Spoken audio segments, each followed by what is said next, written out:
Kita melaporkan Kementerian Pendidikan Malaysia akan menjalankan siasatan dalaman berhubung tular rakaman suara pengakuan seorang guru yang menyuruh seorang murid dia balik ke negara China kerana tidak tahu berbahasa Melayu. Saudara, saya dah dengar keseluruhan klip audio itu dan saya rasa pelik dan curiga. Pertama, suara wanita tu cakap bahawa bukan sahaja pelajar ni yang tak tahu berbahasa Melayu. Ibu bapa dia juga tidak tahu berbahasa Melayu. Dan kemudiannya, wanita tu tanya kepada lelaki yang call dia tu, yang mana satu anak saudara beliau. Macam pelik aja. Kan? Mula-mula kata kenal ibu bapa. Lepas tu dia tanya pula pelajar mana satu. Yang keduanya dalam audio tu juga, dia cakap yang pelajar ni bukan berumur 13 tahun tetapi dah dewasa. Macam mana dia boleh ikuti kelas sebelum ini? Dan kalau dia tak boleh berbahasa Melayu? Saudara dan saudari, ibu bapa gila manakah yang akan hantar anak dia ke sekolah yang dia tahu anak dia tak faham bahasa yang digunakan kat sekolah tersebut? Bikin geger satu Malaysia. Hari ini kita akan membahas sebuah isu yang sedang menjadi perhatian publik di negara tetangga, Malaysia. Isu ini melibatkan seorang guru yang diduga menyuruh siswanya yang berasal dari keturunan Tionghoa untuk kembali ke Tiongkok, hanya karena siswa tersebut tidak fasih berbahasa Melayu. Rekaman percakapan dalam bahasa Melayu ini pun viral. Mari kita dengarkan suara rekaman aslinya. Pada puan punya kelas, A5 ya? Betul? Ya, betul. Okey, dia macam ni tau. Hari tu saya ada dengar, saya punya saudara ada bagi tahu yang puan ada marah salah seorang student dekat sana yang bodoh lah, suruh duduk dekat tong sampah ke. Betul ke macam tu, puan? Betul. Betul lah. Kenapa ya, puan? Boleh saya tahu kenapa? Sebab dia tak faham saya cakap. Ya. Dia tak faham saya cakap. Ya, saya nak tanya confirmkan betul-betul. And then ada saudara saya beritahu yang puan cakap kat diorang, kalau tak pandai bahasa Melayu boleh balik Cina ya, betul. Yang kalau macam tu tak boleh, puan. Sebab kita satu Malaysia, betul tak? Kita satu Malaysia, kita kena respect each other juga. Tak boleh sampai macam tu sekali. Itu pun boleh di dalam kategori rasis jugalah, puan. Sekarang ni, Cik, bukan saya seorang saja yang cakap macam tu. Sebab kami hadapi masalah. Saya faham. Dan saya bukan kali pertama pun buat semua benda tu. Tapi kenapa pun tak ada aduan pun selama ni? Ya, saya faham. Bukan setakat dekat budak sekolah SMJK saya cakap. Masa saya mengajar dekat Sedang, sekolah campur. Tak jadi masalah pun saya cakap juga kat budak Cina. Kalau dia baru umur 13 tahun tak boleh cakap, okey lagi. Kalau mak pak sendiri pun tak boleh cakap, macam mana? Kalau macam tu saya tak sure lah. Sebab apa? Sebab masalahnya mak bapak pun tak pandai cakap, Cik. Ya, kita tak boleh cakap macam tu juga. Balik ke Cina lah. Jangan macam tu. Saya ada saudara ni yang mana satu ni. Tak apa, yang tu pun tak boleh tahu. Kalau ikutkan perundangan sekolah, Cik datang ke sekolah, pihak pentadbir akan tanya nama anak Cik. Yang tu betul, yang tu saya akan pergi juga ke sekolah. Tak boleh bercakap dengan saya tau. Cik kena pergi ke sekolah, berjumpa dengan pentadbir sekolah.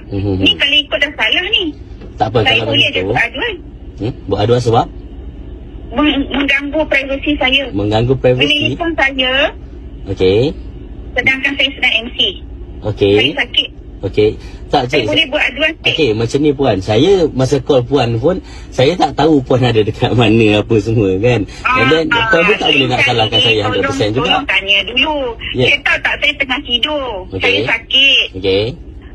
Saya boleh buat aduan, okey? Kat PPD saya boleh, Kementerian Pendidikan boleh, JPN pun boleh. Cik nak ke? Saya sekarang nombor Cik ni.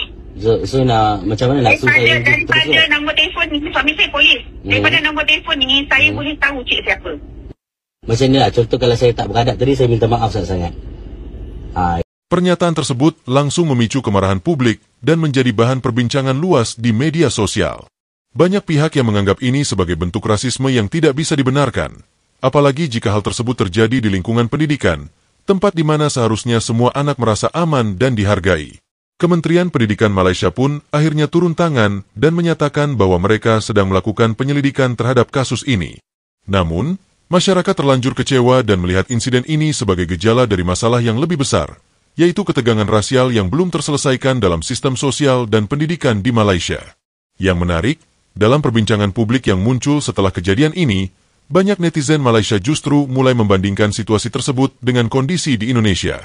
Mereka terkejut ketika menyadari bahwa warga keturunan Tionghoa di Indonesia tidak hanya fasih berbahasa Indonesia, tetapi juga banyak yang mahir menggunakan bahasa daerah seperti Jawa, Sunda, Batak, dan lainnya. Hal ini menimbulkan pertanyaan besar. Mengapa integrasi etnis di Indonesia bisa berjalan dengan baik, sementara di Malaysia masih tampak kaku dan terbatas? Mari simak video tentang orang Cina pandai fasih bahasa Indonesia dan bahasa daerah. Rasa beza Cina Malaysia dan Cina Indonesia. Biasanya Cina di Malaysia, diorang cakap bahasa Melayu, ada slang diorang. Ada slang. I cuba buat. Hari ini sudah makan nak. Nanti kita pergi itu kedai, lepas tu kita beli loh. Inilah Cina Malaysia. Kalau Cina kat Indonesia, I really hope someone could split with me with this video. Sesiapa yang Cina dari Indonesia TikToker, I don't know how they speak, tapi I assume lah diorang semua speak better bahasa Malaysia daripada kita, to be honest. So jangan jadi macam Malaysia, Cina punya Malaysia. Diorang cakap bahasa Melayu ini macam punya. Okay, bye. Orang-orang pada heran Chinese di Indonesia tuh pada nggak bisa bahasa Mandarin. Oke, jadi sepengalaman aku kuliah di Malaysia dan tinggal di Malaysia selama 4 tahun kurang lebih. Aku inget banget pertama kali aku datang dan teman-teman aku yang asli orang Chinese, Malaysian, mereka itu langsung menyapa aku pakai bahasa Mandarin, guys. Dan aku yang nggak bisa bahasa Mandarin pada saat itu, aku celingak. Pada saat itu aku cuma sedikit ngerti, tapi aku langsung jawabnya pakai bahasa Inggris. Atau aku langsung bilang, sorry, I don't speak Mandarin, can you speak in English? Nah, terus mereka langsung kepo, kenapa kok? Kamu bukannya Chinese kok, kamu nggak bisa bahasa Mandarin. Nah, ini yang membedakan Chinese Indonesian dan Chinese Malaysian in general. Info lebih banyak bisa ke YouTube channel aku ya. Ma, menurut Mama bahasa Mandarin itu penting gak? Penting banget. Alasannya? Pertama, kalau kita ngomong Mandarin ke sesama Cindo, iso untuk rego lebih murah. Kedua, pas Imlekan, kita so ngerti orang yang lebih tua pakai bahasa Mandarin ngomongin kita. Duh, durung mari. Kata lo, berguna saat debt collector telepon. Kita pura-pura gak iso bahasa Indonesia. Utangnya Ibu? 你问我100，我不是Indonesia bang me， 我听不懂，你懂 bukan 一点 orang Indonesia. 离开。 Fenomena ini tentu tidak terjadi secara tiba-tiba. Integrasi antara masyarakat Tionghoa dan masyarakat pribumi di Indonesia adalah hasil dari proses panjang yang dibangun selama puluhan tahun. Sejak masa Orde Baru, pemerintah Indonesia mendorong asimilasi melalui sistem pendidikan nasional, media, serta berbagai kebijakan yang mengedepankan kesatuan bangsa. Anak-anak keturunan Tionghoa bersekolah di tempat yang sama dengan anak-anak dari etnis lain, belajar kurikulum yang sama, dan terpapar budaya Indonesia sejak dini. Sebaliknya, di Malaysia, sistem pendidikan masih sangat terkotak-kotak berdasarkan ras. Ada sekolah nasional, sekolah Tionghoa, dan sekolah Tamil. Masing-masing memiliki bahasa pengantar dan kurikulum yang berbeda. Akibatnya, interaksi antar etnis menjadi terbatas. Banyak anak keturunan Tionghoa di Malaysia tumbuh besar di lingkungan yang hampir seluruhnya homogen, sehingga mereka kurang terpapar bahasa Melayu dan budaya lokal Malaysia secara menyeluruh. Namun sayangnya, ketika mereka tidak fasih berbahasa Melayu, justru mereka yang disalahkan. Beberapa tokoh bahkan mengusulkan agar kewarganegaraan dicabut bagi warga yang tidak bisa berbahasa nasional.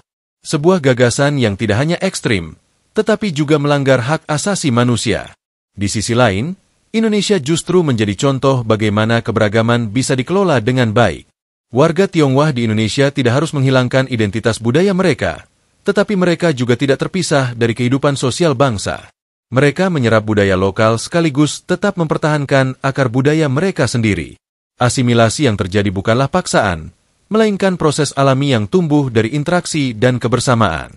Kontroversi di Malaysia tidak berhenti sampai di situ. Baru-baru ini, Dewan Bandaraya Kuala Lumpur menurunkan papan nama toko-toko yang menggunakan aksara Mandarin atau Tamil. Pemerintah kota mengharuskan semua papan nama menggunakan bahasa Melayu. Kebijakan ini pun menuai kritik, karena dianggap tidak menghormati keragaman budaya yang ada di masyarakat. Padahal di Indonesia, toko-toko milik warga keturunan Tionghoa juga banyak yang menggunakan tulisan Mandarin. Namun mereka tetap menyertakan bahasa Indonesia sebagai bagian dari penghormatan terhadap bahasa nasional. Tidak ada pemaksaan. Yang penting adalah keseimbangan antara identitas pribadi dan tanggung jawab sebagai warga negara. Beberapa warga Malaysia yang berkunjung ke Indonesia pun mengaku terkejut ketika mereka bertemu dengan warga keturunan Tionghoa yang bisa berbicara dalam bahasa daerah seperti Sunda atau Jawa dengan lancar. Mereka tidak menyangka, karena selama ini mereka mengira bahwa orang Tionghoa hanya bisa berbicara dalam bahasa Mandarin atau dialek Tionghoa lainnya. Padahal kenyataannya, banyak generasi muda keturunan Tionghoa di Indonesia bahkan tidak bisa berbahasa Mandarin sama sekali, karena sejak kecil sudah terbiasa menggunakan bahasa Indonesia dan bahasa daerah dalam kehidupan sehari-hari. Hal ini membuktikan bahwa lingkungan sosial memiliki peran yang sangat besar dalam membentuk identitas dan kebiasaan seseorang. Keberagaman bukanlah ancaman, melainkan kekayaan. Dan jika dikelola dengan bijak, keberagaman bisa menjadi kekuatan yang luar biasa bagi bangsa manapun, termasuk Malaysia.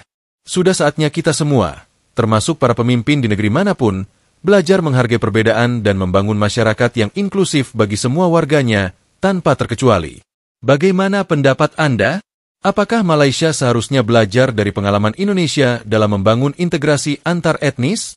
Silakan tulis opini Anda di kolom komentar. Terima kasih telah menyimak. Sampai jumpa di video berikutnya.